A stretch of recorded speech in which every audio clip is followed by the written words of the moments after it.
Welcome to the Dating After Divorce podcast. I'm your host, Shade Curry, and I believe every divorced woman deserves a romantic relationship where she feels safe, loved, and cherished.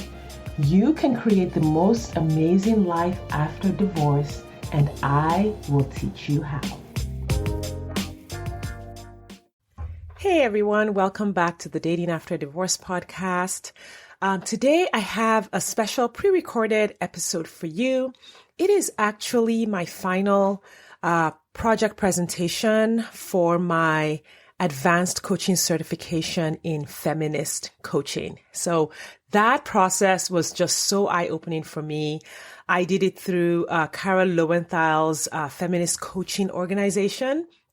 And I just knew that there were things that were affecting my clients in their dating journey that went deeper than just being on an app and swiping. There was just a lot of mindset drama. There were a lot of narratives and a lot of deep set shame and fears and concerns. And I took the certification program so that I could understand deeper if there were cultural factors that were impacting my clients' dating journeys. And yes, there were. So I am officially certified as a feminist coach. This is my third coaching certification. And I really think you will get a lot out of this presentation. I identified 8 thinking patterns that are sort of culturally accepted, but that can create a lot of pain in the dating journey. And so I titled that presentation, Why Dating Feels Terrible and What You Can Do About It. So here is the presentation. I hope you get a lot out of it. And thank you for your time and attention. Hello, and welcome to Why Dating Feels Terrible and What You Can Do About It. So this presentation is for women who are dating and who are experiencing a lot of negative emotions around the process of dating and finding a partner.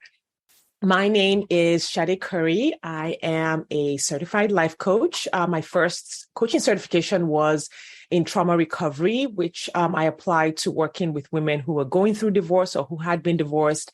I wanted to go through a growth and healing journey after their divorce. I then certified as a general life and weight loss coach with the Life Coach School. And I am currently certifying as an advanced feminist coach. So this presentation actually examines how sexism impacts women in the dating process. My clientele is typically women who are in monogamous and heterosexual relationships. So I came to the coaching field after my own divorce. So I got married really young. I was 21 years old. And at that time, getting married felt like the most important thing in the world. It felt like it was going to be the crowning achievement of my life and that everything in my life would be okay if I got married. I came from a very challenging childhood, dysfunctional family, divorce, violence, all the things. And the messaging that I got both from my culture and from my religion was that marriage was like the thing. Relationships were the thing. So my value was very much wrapped up in my relationships, both romantic relationships and my friendships. I dated people who were very toxic. And then married one of them. Overall, I was just an insecure, anxious, type A people pleaser who just really wanted to please people to get external validation. And I felt like if I could just earn the right amount of validation, everything would be fine. Fast forward 17 years, I got divorced. And through that process of really healing and recovering from that divorce, I came to coaching. And coaching has really, really impacted my thinking, impacted the way I see myself, the way I see the world. I fully embody the belief that I'm valuable and lovable just because I exist, which is like completely night and day from where I was. I choose to be in relationships because I want to be in them, not because I need them to survive or to be safe or to be secure.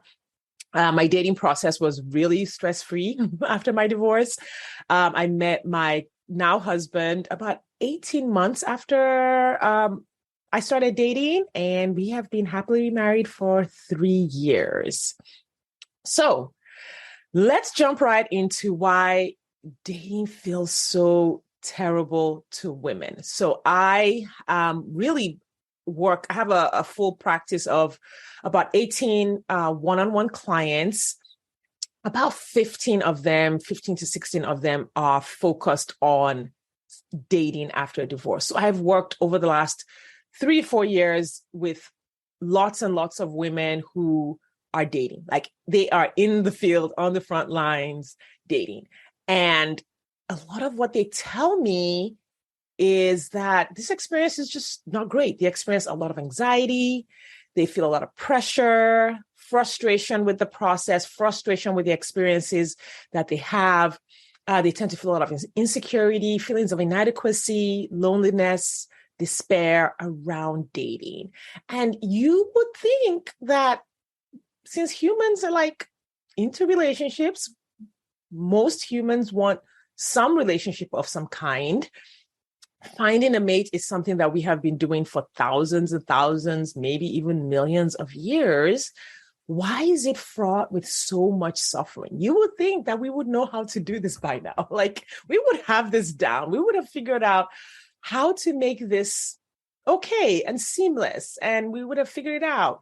But there are a lot of factors that make dating today in 2022, when I'm doing this recording, feel so terrible. So I have distilled it down, kind of like in this presentation. There might be other factors that come into play, but really I'm just going to narrow it down to these 3 items that I'm going to mention. That dating feels really tough for women specifically because of a combination of the way that we are socialized. And there is a lot of sexism, misogyny, a lot of like really, what would you like? Yeah. And I'll get into the details, but women are socialized and have internalized a lot of sexist bias, like thoughts and narratives that make us believe that we are less than, that our value is in places that it really isn't.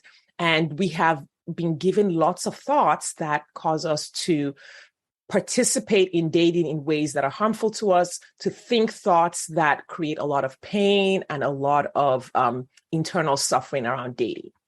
Now, there are a couple of other factors that I will touch on, but really won't go deeply into today. The second one that I just want to mention is that our brain's natural self-preservation mechanisms also come into play here. And I will mention how, like, your brain always wants to keep you safe. It's always trying to keep you alive. And when it thinks that your life and death is tied up in a particular situation like dating, some of those natural self-preservation mechanisms will kick in. Anxiety is one of those emotions that comes up when your brain thinks like there's danger. So if you think something dangerous is about to happen when you're dating, it's going to kick in with very painful emotions. And I'll explain that a little bit in this presentation. Number 3 also comes into play, but we're not going to touch on that today. So a lot of women do experience trauma just as part of their life experiences. And there are also ways that we interpret other experiences that we have that may or may not have been traumatic, but those interpretations can also create internal suffering around our relationships and suffering around dating specifically. So trauma is like a whole thing on its own. I will not be touching on that, but I did want to mention it so that as you listen, if you feel like, well, trauma comes into play in this one and I'm not dealing with that, I'm letting you know ahead of time that I'm not going to talk about trauma in this particular presentation. All right. Our focus today, like I said, is number 1, the sexist socialization of women. And what's happening here is that women are socialized, have been socialized for hundreds, maybe thousands, maybe millions of years, and continue to be socialized to believe that relationships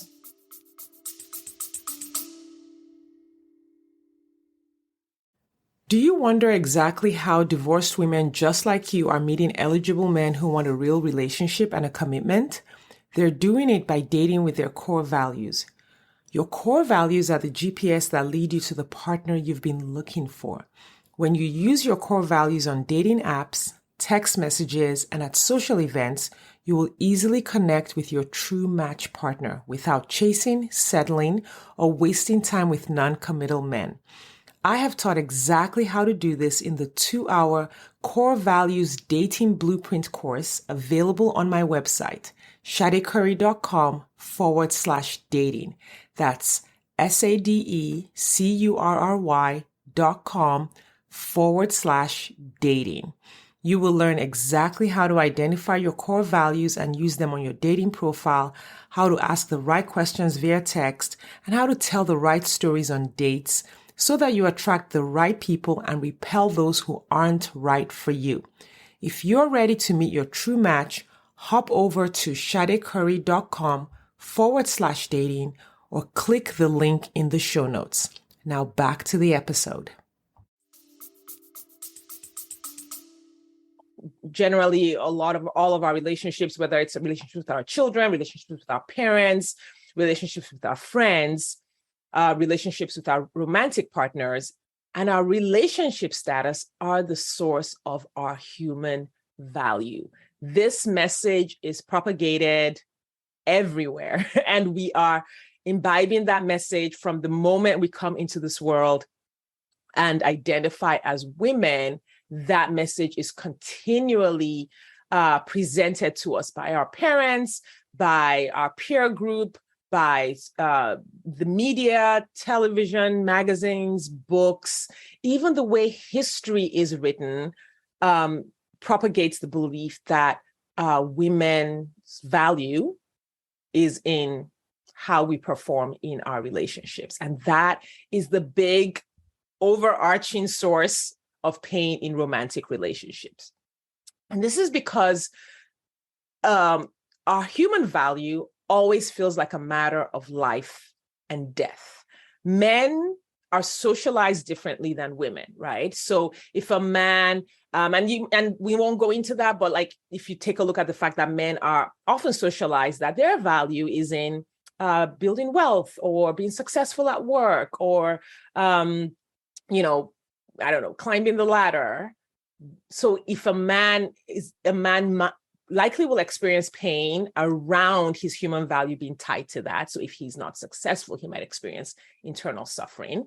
And if a woman is socialized that her worth and safety and security is attached to being in a successful, quote unquote, as defined by the culture or society, a successful romantic relationship, that her human value, that her worth, that the meaning of her life is attached to that, it's going to feel that succeeding, again, in quotes, succeeding in that area is going to feel like a matter of life and death. And that's just because human value is embedded in our psyche as being the reason why we get to stay alive. And I'll touch on that in just a little bit. But I want to give you one example from a client that I have worked with.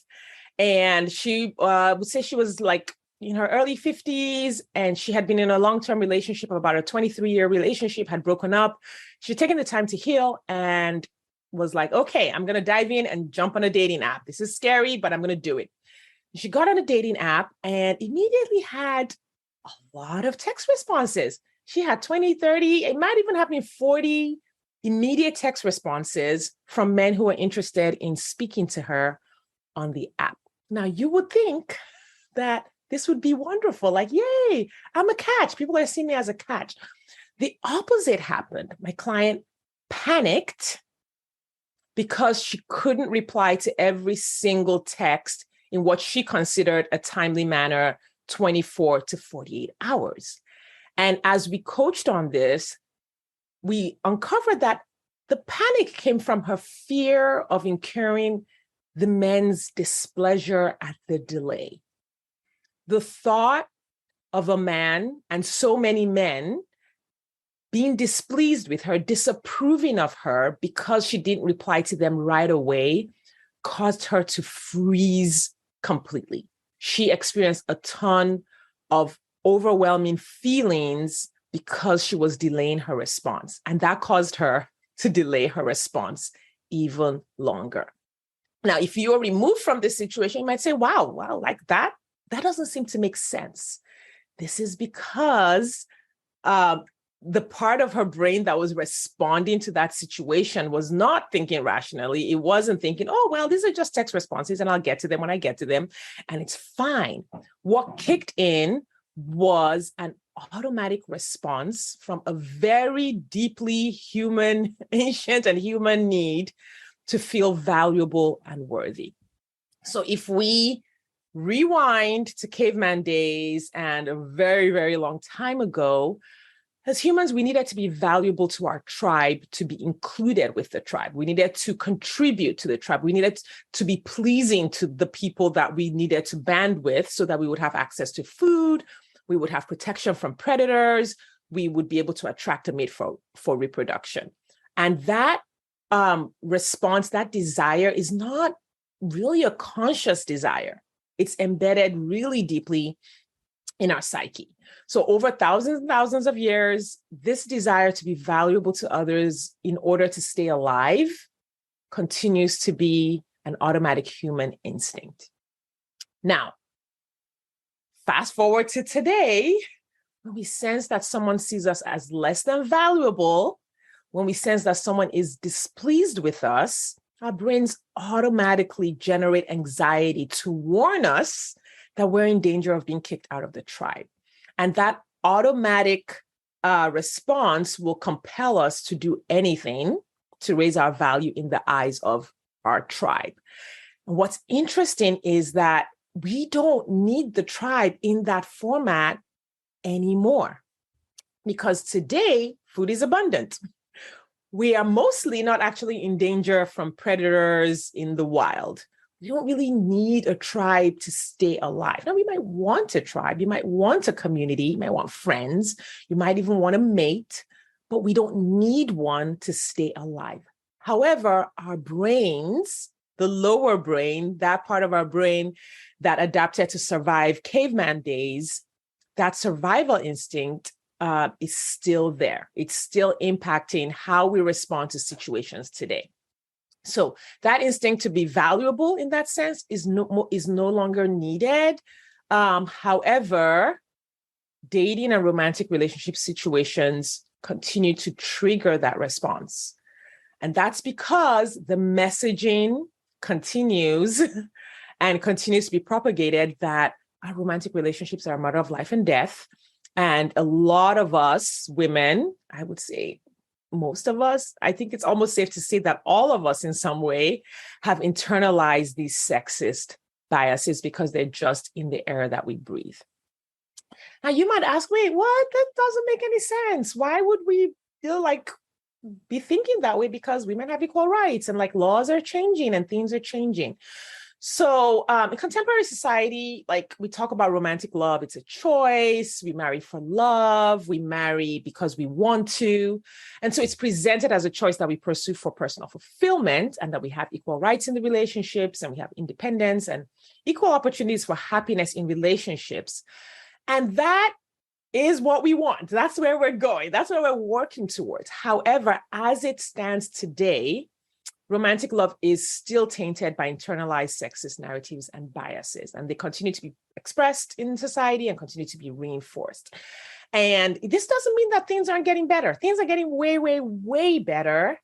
But it's really good to have an awareness that these biases still exist, not just in others like men pushing them on us, but we as women have actually internalized this and we enforce them for ourselves, right? So these narratives have been passed down over hundreds of years. They're so subtle.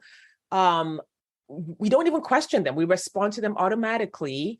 And really what we're going to cover today is some of them. I really want to raise an awareness by showing you what they are and how they're showing up and examples from my own clients' lives so that you can see if you are being impacted by any of these sexist narratives and you can start to say, oh, well, I don't want to think that way. I don't want to treat myself in that way and start to make some of those changes.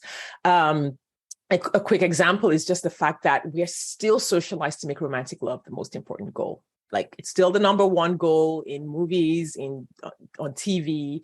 The subtext there is that romantic love gives a woman's life meaning and worthiness, versus it's a personal choice that a woman could, take or leave, or like be like, I want this or I don't want this. All right. So next, I'm going to just walk you very quickly through 8 sexist narratives that turn the process of dating into this very painful, high-stakes pursuit. And if you gain an awareness of these narratives, it can really take the pressure off your dating.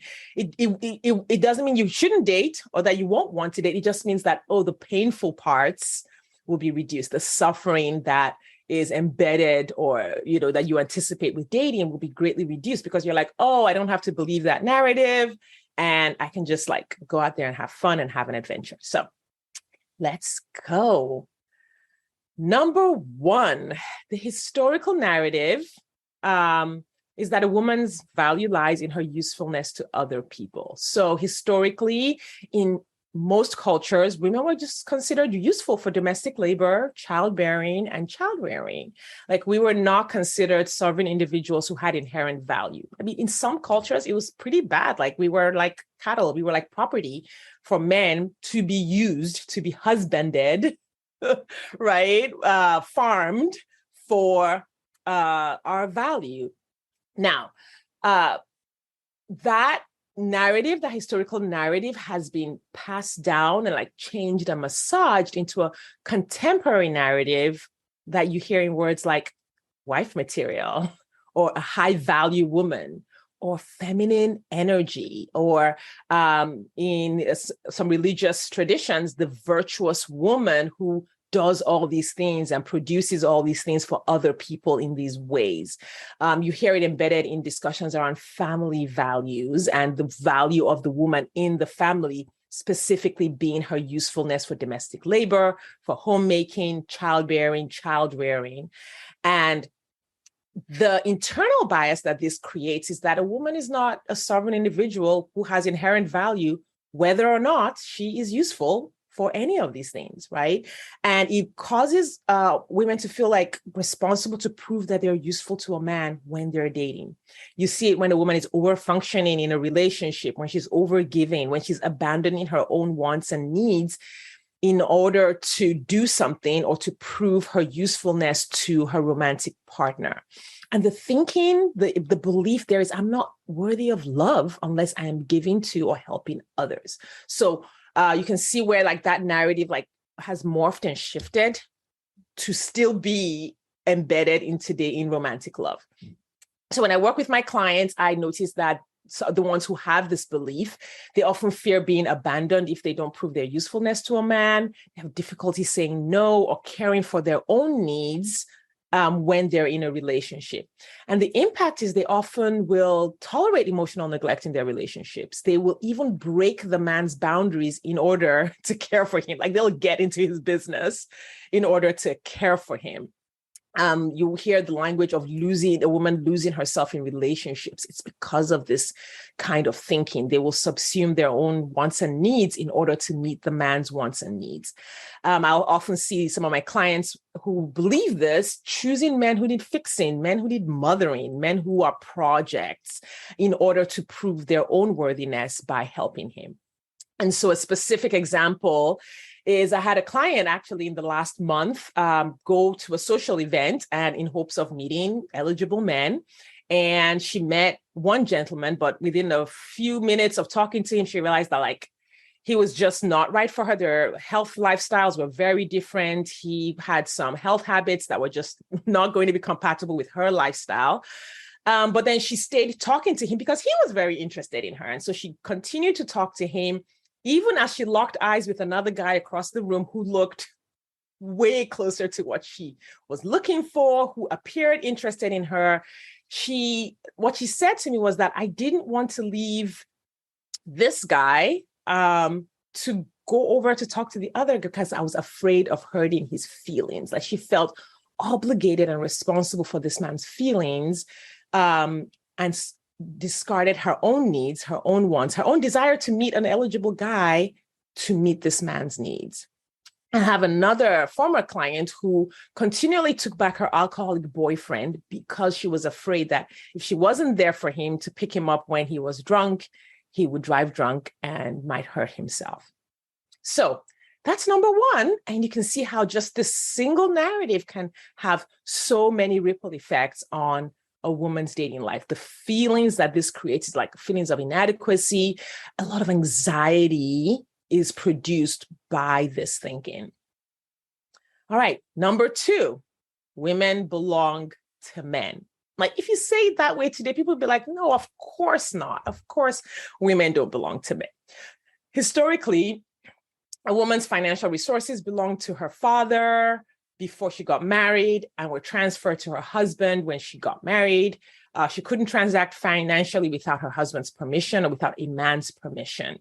Now, we would never think today that like I belong to a man or women belong to men. However, the contemporary narrative and symbols of this thinking are still very evident. Women wear engagement rings, signaling that they belong to, they're spoken for, right? There are still dowries in many cultures today. The symbol of a father giving his daughter away to her husband, these are all symbols of ownership that still continue to trickle down into romantic relationships today.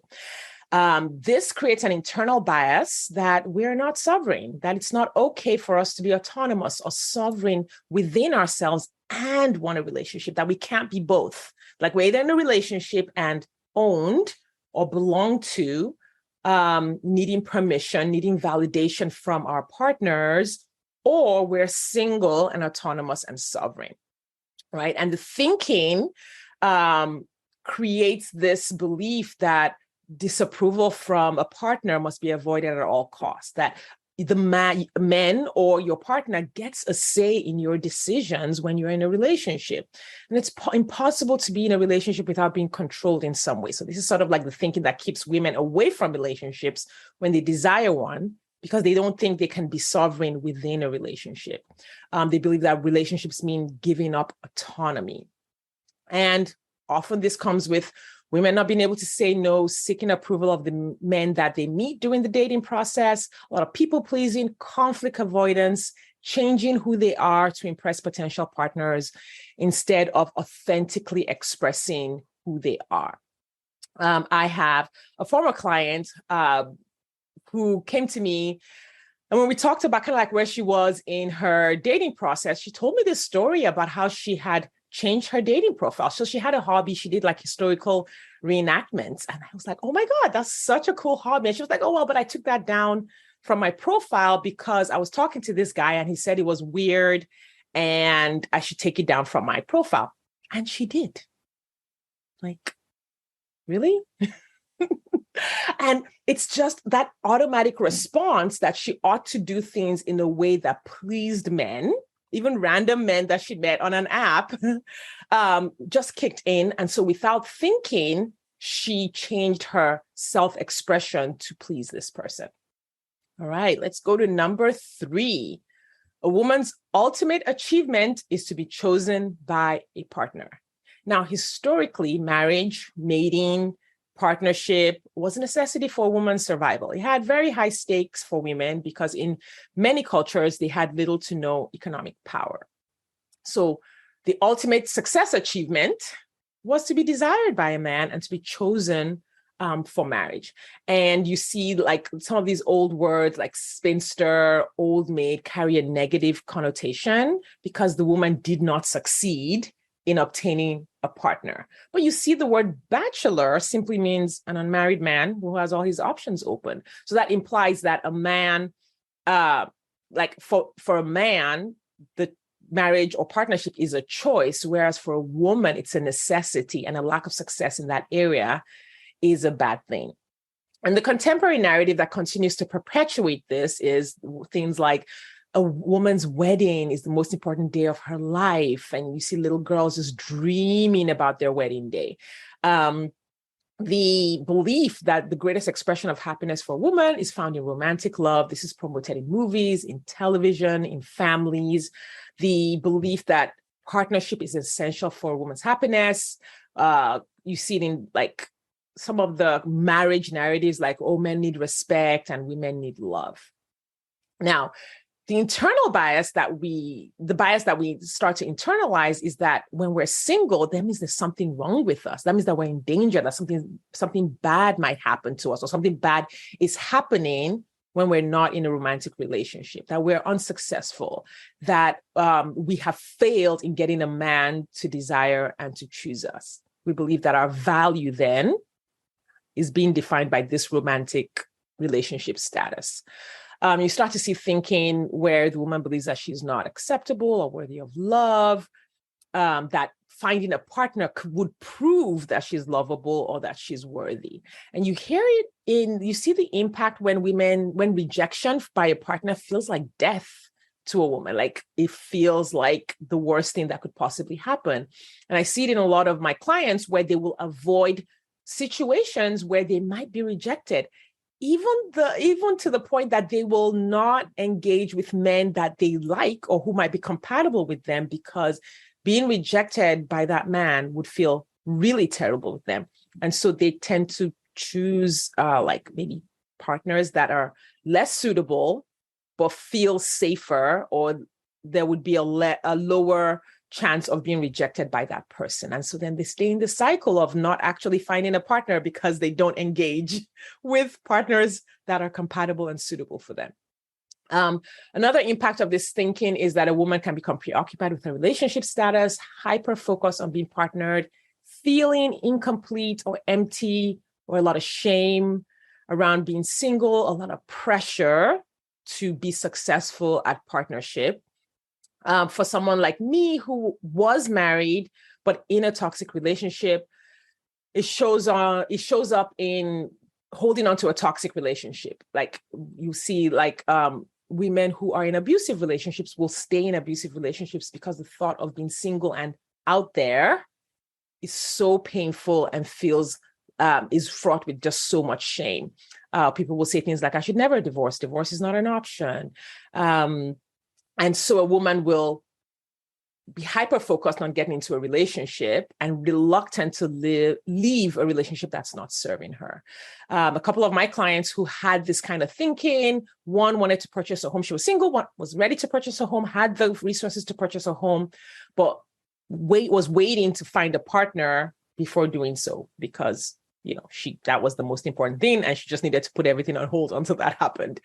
Or I had another client who was very accomplished and financially successful, but she was crippled with like self-loathing and shame, used the word loser for herself because she wasn't partnered in her early 30s. And worse, she needed to hire a coach to help her find a partner, because all the other people had found partners, all the other people, her friends, her family, found partners without needing a coach. And this just ruined her experience of her own life because she was single.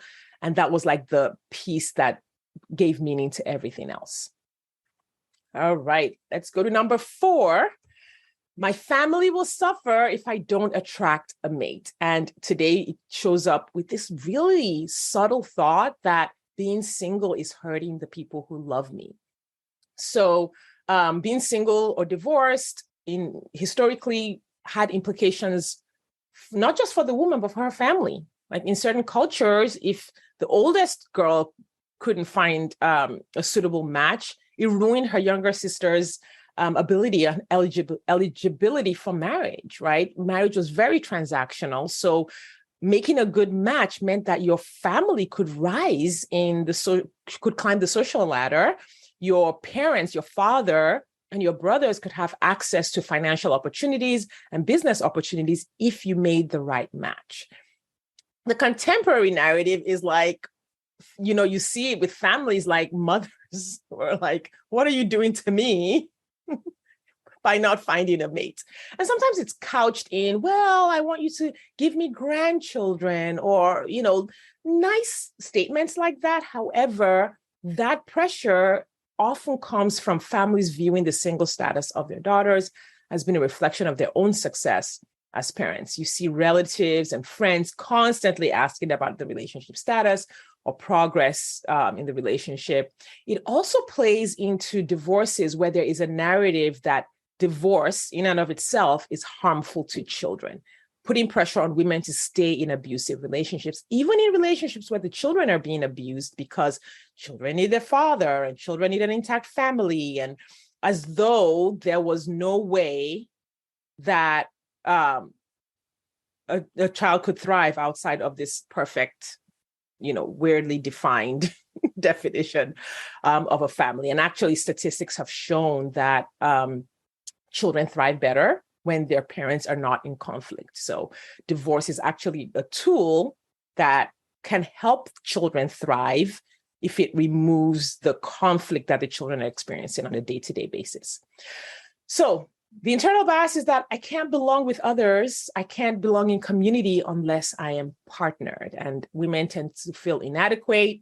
They feel like a third wheel when they're around their friends who are partnered. They feel like they stick out like a sore thumb around partnered friends and family.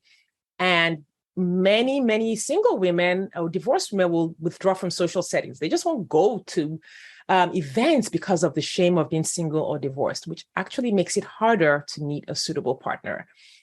And I just wanted to give this example. It sort of touches on it. I have a client who is divorced now, but she talked about when she was getting married at about 20 or 21. She had broken up with her then boyfriend, who was an older man who had cheated on her and was treating her very badly. And her mother pressured her to return to the relationship. Her mother literally invited this man over to their home and insisted that she make up with him. And she eventually married him. And the marriage, of course, turned out to be really, really toxic and unhappy. And she eventually divorced him. Right. Number 5, a woman's body is a tool for attracting a mate. And that translates to today, the internal bias that my body must conform to beauty standards and be pleasing to others, men, for me to be loved. Remember, we all want to be loved. This is a deeply rooted human need to be loved and to be valued. So the historical narrative is that like women needed to attract a partner, like you needed to just get married. You needed to appear appealing to a man, be useful and pleasing for the male gaze, because a man had to say, yeah, you're desirable based on your fertility or your potential to be fertile and give him children. Visual sex appeal, conformity to the cultural beauty standards. And you hear that thinking today in words like men are visual, right? Like men are visual, like you just have to accept that, like it's a fact, like it's some kind of scientific fact that men are visual and you need to look good for them to be attracted to you. Women internalize that as the need to adhere to whatever the cultural beauty norms are in that day in order to create a relationship, right? And that just makes how they treat their bodies also high stakes. So, the relationship is already high stakes, right? Now your body and how it looks also becomes high stakes, like compounds the pressure that women are experiencing around relationships. The thinking that we internalize is that our body must be pleasing to others or we can't be happy. Then there's also thoughts like men are only attracted to women with large breasts or fair skin, long hair, big butts, or whatever the physical attribute that the woman herself might not have, but then believes that she needs in order to attract a mate. There's also the belief that if you haven't attracted a mate, somehow it's because you are not attractive, you are not adhering to whatever the beauty norm is. And then they embed the thought, I'm unattractive, I'm ugly, et cetera, et cetera. The woman's body then belongs to everyone but her, and she believes that its use is defined by other people. And so there's a running commentary, running dissatisfaction. Again, lots of negative emotions surrounding that belief about her own body. Shame, anxiety, inadequacy, self-loathing. And actually have a current client who has what she considers very small breasts, like she uses the word non-existent. Outside of thinking about a romantic relationship, she's like, I'm fine with my breasts. Like it breastfed my kids, everyone's fine and healthy. So when she thinks about her body and her breasts in terms of her utility for it, what she wanted to do with it, she's fine. But then the minute she thinks about a romantic partner seeing her breasts, she begins to panic. She's afraid of that moment of reveal and what the man is going to think about her breasts. And she had considered breast implants, but because of the potential side effects, she chose not to. And because she chose not to have breast implants, she became paralyzed in her dating journey because of the thought that one day a partner was going to have to see her breasts. All right, 5A. So this is related to previous thought about a woman's body being a tool to attract a mate. For women above the age of fertility, historically, they were neither useful nor desirable for marriage. Like, you couldn't have kids, you didn't look young, like, yeah, you're just not valuable, right?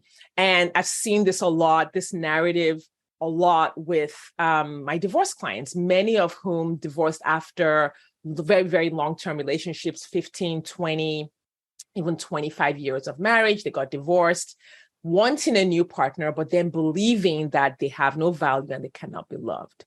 You see this narrative in contemporary society, in depictions in media about the old crone, the old hag, the single spinster librarian, the cat lady, the words, oh, she's on the shelf, right? For divorced women, you hear words like damaged goods, like who would want me? I have baggage.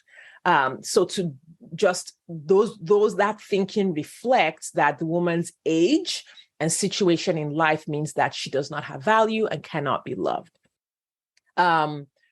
Below that is the thinking that there's something wrong with me because of my age. There's something wrong with me because I'm single at this stage. There's something wrong with me because I'm divorced. I'm not marriageable by society's standards, and so I don't have value. I hear women talking about the fact that their life is over, their best years are behind them. They feel irrelevant and invisible simply because of where they are in their age. They'll feel undesirable, afraid of dying alone. It expresses itself in this excessive investment and preoccupation in looking younger. Women fall prey to the diet industry, the beauty industry, the makeup tax, which is the idea that in order to look presentable, women must pay in extra time, money, and effort. Many women, because of this age factor, will withdraw from social life. They'll just withdraw from putting themselves out there, from dating, from enjoying adventures because of the anticipated rejection that they believe will come with their age.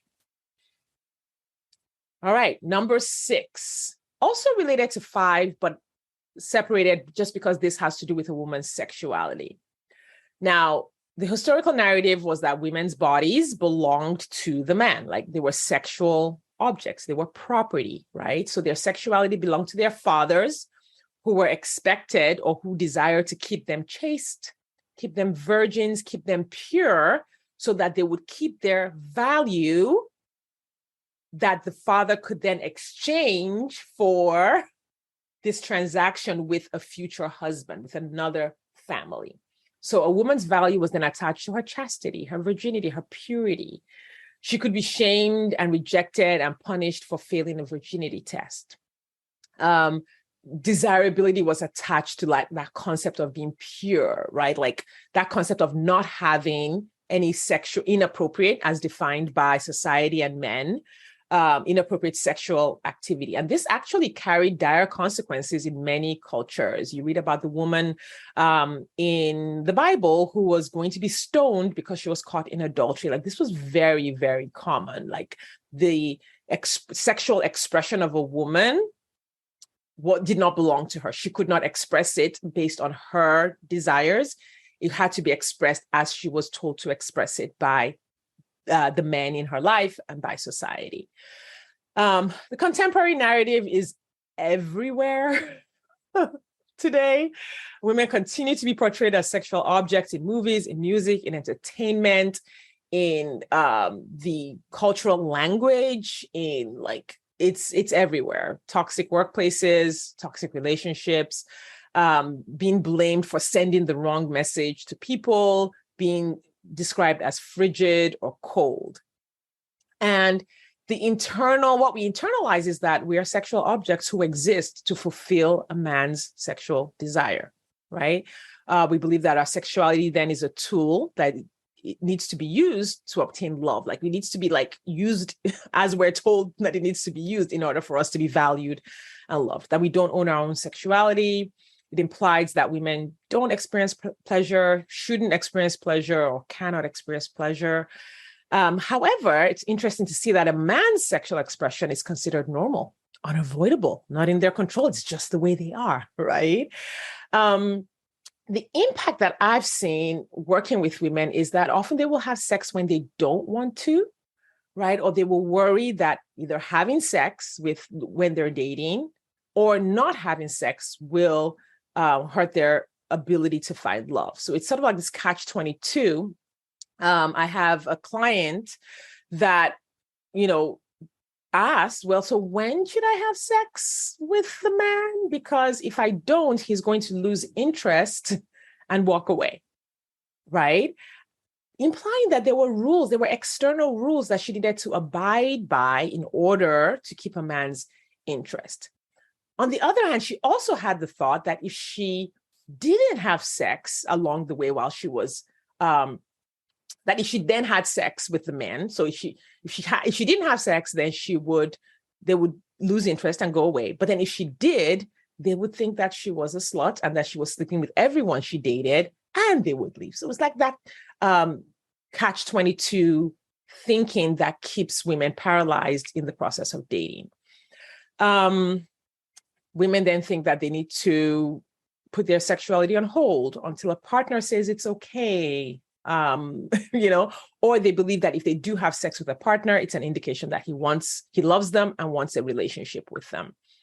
I also see it with some of my clients who are single, who have sexual desires, want sex, but then are unable to permit themselves to take charge of their own pleasure and of their own sexual expression. They are unable to decide how they want to express their sexuality or even take steps to express it in the way that they desire. Number 6B, attached to sexuality, is that a man is entitled to a woman's loyalty and exclusivity, but not vice versa, because that's not natural. That's not the way men are. And I mentioned this as a slight difference to 6A because marriage historically was also a tool that men used to ensure that the woman who was bearing their children wasn't also bearing children for other men. So that all the children that they were taking care of with their resources belonged to that man. So it was okay for a man to be promiscuous, but it was not okay for a woman to be promiscuous. So you see it in the contemporary narrative where there are multiple words for a woman who expresses her sexuality in a way that's considered promiscuous. So hoe, whore, slut, the wanton woman. And when you look at these words, the words themselves define who the woman is, right? Like who she inherently is a slut. However, you see words used to describe promiscuous men are almost cool, like Casanova, Don Juan. It's almost like, oh, that's kind of cool, right? It's almost desirable for a man to be that way. Or you see words like player or womanizer that reference what the man is doing, not who he inherently is. Now, a very recent exception is the word fuckboy that was coined around 2004. So extremely recently, that does imply that the man himself, that's who he inherently is. Traditionally, people have accepted the belief that men should sow their wild oats before settling down, that boys will be boys, that men are commitment phobes, but women should commit immediately in relationships.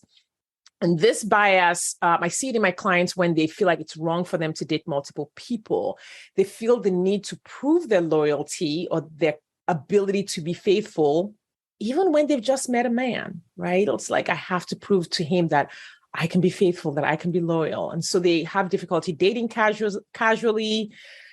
They feel pressure to focus all of their energy on one man at a time. They feel like they're cheating if they're not focused on the one man. They feel pressure to go exclusive with a man before they're ready. And they self-abandon their own dating process when a man expresses interest.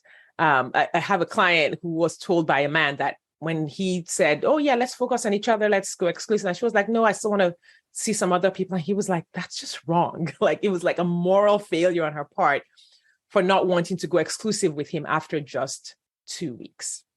What was challenging with my client is that she actually agreed and went exclusive with him, only to break up with him a month later. So she sort of abandoned her own process and her own desires at that moment because a man said she needed to prove her loyalty to him. All right, number 7, we're almost there. Women are inferior. Women are weak-minded. Women are less capable than men. Historically, women were just treated like wards of their husbands. They were treated like children. They needed to obey. They needed to do what they were told. They were assumed to be immature, inferior, needing guidance. They were hysterical. They didn't know their own mind. And the contemporary narrative that you hear is like women are not logical or analytical. They're bad at math. They're bad at money. They're too sensitive, too emotional, too picky, right? They need to be innocent and pure, like they're fragile and in need of protection. Like when you see these messages in the media or these messages implied in society today, it really creates this damsel in distress sort of thinking or attitude. And women then believe that a relationship will save them from their problems, that they need a man's guidance and strength to thrive. And they start to believe that they can't be trusted with their own life. Like they don't trust themselves. Like they're doing it wrong. I see it a lot in the thinking that I'm doing it wrong, whether it's dating or whatever, or they think the man knows better. Like he knows better. And I will see women actually take dating advice from men that they are dating. Like, how? What's happening here? The impact in the dating process is women then tend to be susceptible to gaslighting. They will second guess themselves. There's a lot of analysis paralysis when making romantic relationship decisions. They often approach dating with this naive attitude, this childlikeness. They will believe whatever men say without doing their own evaluations on or engaging with their own experience about what's happening when they're dating. Some women will overshare details of their life and their history, hoping for acceptance and unconditional love. They will indulge in romantic fantasies about being saved or rescued by a partner. A couple of examples was a client who we would, sort of do like a download on her dates. And she would tell me, oh, he's this and he's that. He's really kind. He's very humble. And I was like, well, you went on one date. How do you know he's humble, right? And it was because, well, he said he was very humble. I'm like, like you have to observe and make your own decision about whether or not he's humble. So she found it hard to question anything the man said about himself. She found it hard to make her own observations or her own evaluations. I also have another client, successfully partnered now, but initially was always intimidated by men who were smart and intellectual. And she would come to our calls describing how they were brilliant and well-traveled and well-read. And I remember on one of the calls, I was like, so how many countries has this man been to? And she named off a few countries that he'd been to. And I was like, how many countries have you been to? And she had been to many countries. She was very well-traveled herself. She was very well-read. And it had never occurred to her that she was this man's intellectual equal, like factually his intellectual equal. Like just she slid automatically into that attitude of, oh, he's so great and he's so wonderful. And it comes from this automatic thinking that women are inferior. All right. And the final one, autonomous, sovereign, independent women will be punished. And were they punished? Historically, independent, unsubmissive, difficult women were dubbed shrews, witches, incurred violence, abuse, and even death, right? Like if a woman elicited a man's pleasure or did not comply with the role that was assigned to her by society, there were definitely dire consequences. The witches were burned at the stake. Saying no was defined as aggressive, ill-tempered. You hear the word nag being used for a woman who challenges the status quo in a relationship. And the contemporary narrative is just talking about how women are difficult or intimidating to men. Successful women are emasculating to men, and the woman needs to be feminine and make the man feel needed. The belief, and you will be surprised at how many women believe that the fact that they are successful financially or highly accomplished automatically means that they will have trouble finding a relationship or have trouble being in a relationship. There is the narrative that successful women should learn how to be more feminine when relating to men in their intimate relationships and to tone it down. And then women then internalize this belief that it's dangerous if they're non-compliant. Like, you just have to be compliant and pleasing to others, especially the men in your life, or that their achievements have no meaning if they're not in a relationship.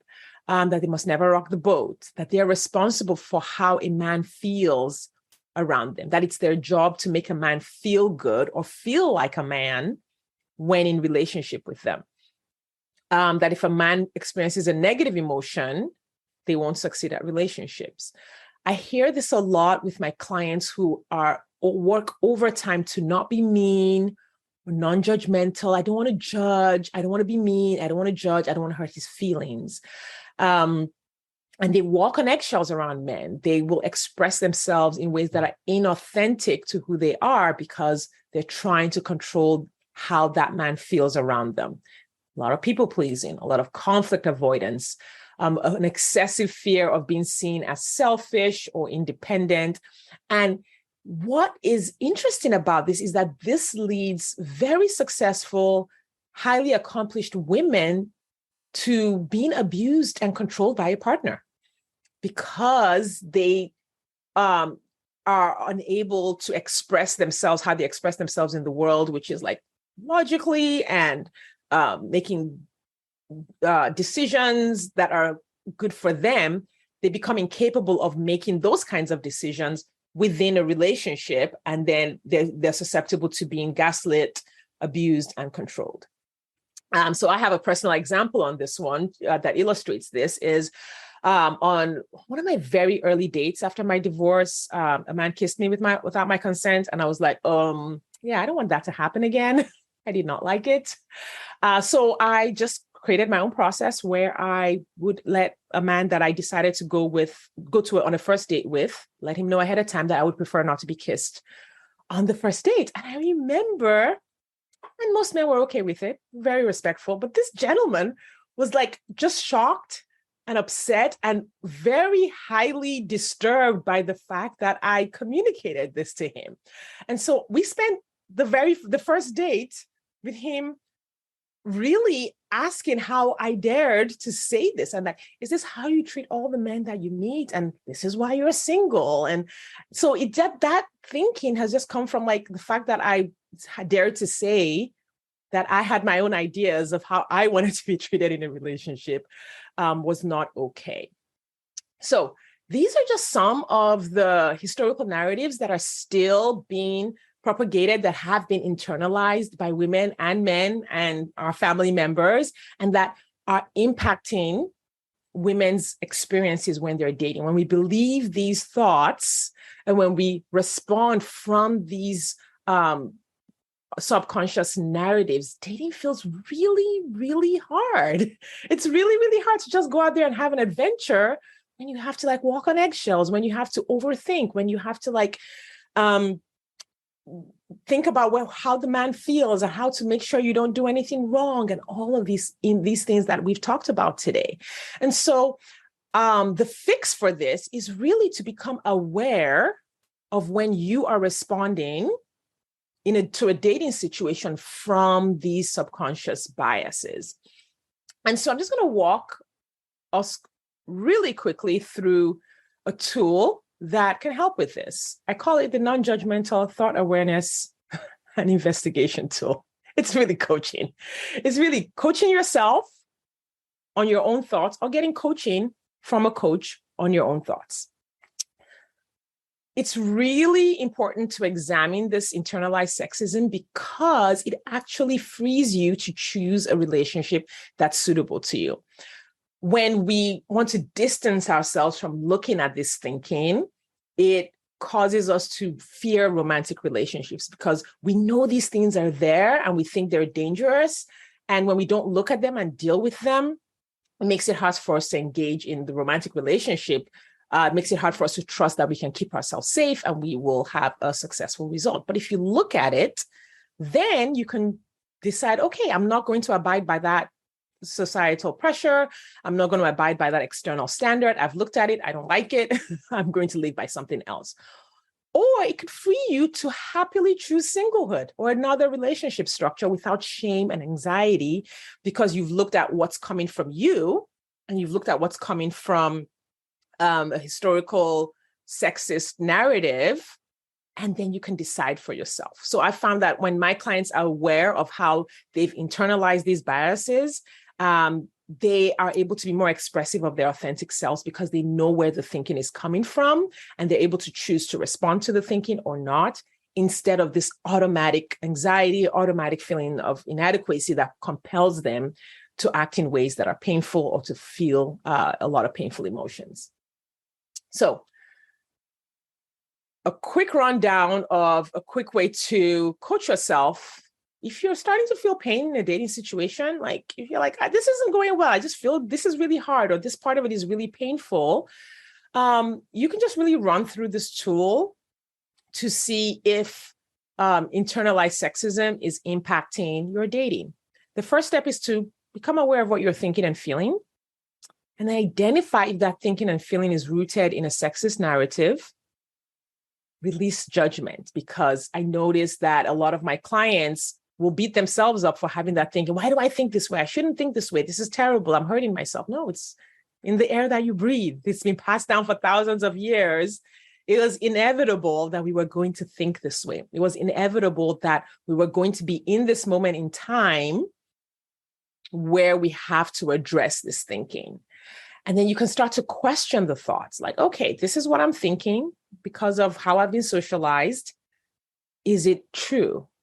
Is it a thought that I want to keep? Is it a thought that I want to change? And then you can decide on your own truth and choose a different truth for yourself. So to put this into practice, I'm going to run through a quick example that a quick coaching session that I went through with a client that sort of fit into this, and you can kind of see how this could apply to you. So let's put it into practice. In this example, my client was struggling to let go. She was struggling to decide when to tell a man, hey, we're not a good match. And, I don't want to see you again, basically. And she realized that she was doing it really quickly. She felt a lot of pressure to cut off even men that she was still on the fence about after 2 or 3 dates. And when we did a thought download of what she was thinking and feeling, she was like, I don't want to hurt them. I don't want to hurt their feelings. I find it hard. And I find it hard to say that we're a match. I want to tell them on the phone. So she was just really overthinking the process of evaluating a guy and deciding whether or not to let him go. Well, that was the surface problem.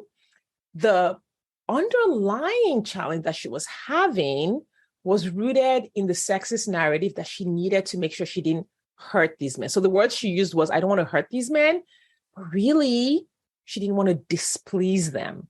She didn't want to do anything that could elicit negative emotion from a man. Now, when you think about it, that's a valid fear. There have been so many stories of women rejecting a man, saying no, and incurring violence and incurring abuse because they dared to say no to a man.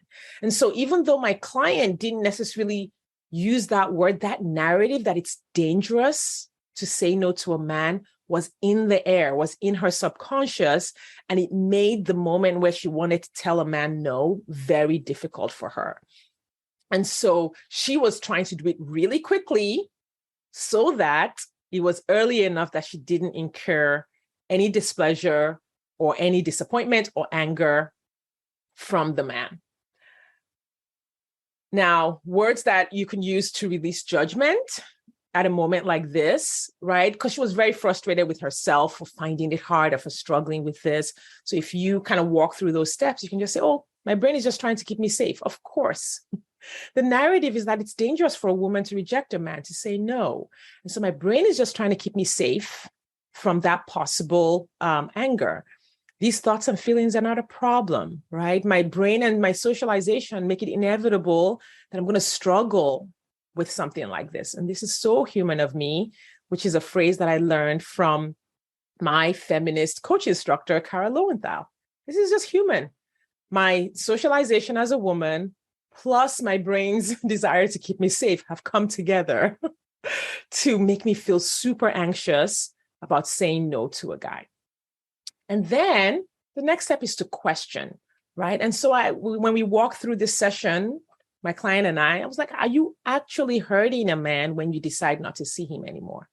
Does it hurt a man that you're not exclusive with if you decide to not see him after 4 weeks or 6 weeks or 8 weeks, right? And so we questioned the automatic thinking that she was experiencing. What is it about saying we're not a match that's hard? Why does it feel painful to say no, thank you? What if he's angry and disappointed, right? Is it true that you cannot handle disappointment or anger in a man that you have decided not to date? So we just explored everything that she was thinking and everything that she was believing about this. And then finally, we walked through how she wanted to believe, the thinking that served her, letting go of the underlying automatic fear and anxiety that this was like a really dangerous situation, and helping her choose that, the thought that it was okay for her to be on her own timeline when she said no to a man, and choosing the belief that she could handle whatever the man's response was, choosing the belief that she was not responsible for how the man felt or his journey to finding his own mate, and that she was only responsible for her own thoughts, feelings, and actions in the dating process. So there is a worksheet that will be attached to this video that you can use to walk yourself through your own thinking if you start to experience a very painful dating situation that's connected to sexist narratives that you have internalized and that you are using against yourself. All right.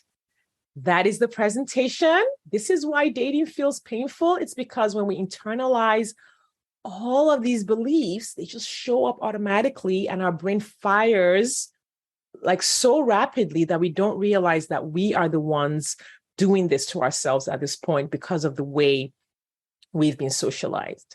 Now, if you would love some additional help getting coached around dating, getting coached around divorce, or exploring other internal biases around other areas of your life or in your money, in your career, I want to invite you to reach out to me, Shadi Curry, on my website, shadicurry.com, for dating coaching or divorce coaching, and to explore more feminist principles that can really, really make a difference in your life. I invite you to explore feminist life coaching with Cara Lowenthal at unfuckyourbrain.com and just explore all of the areas where you might be using internal biases against yourself in your life. So I want to thank you so much for your time and attention today, and I will see you next time.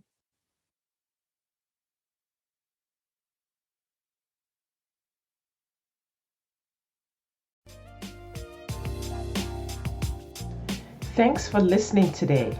If you are ready to get married after divorce, I want to invite you to download my free 8-video training specifically designed to help divorced women date with ease and get married again. head over to sadecurry.com to get started. That's SADECURRY.com. I'll see you inside.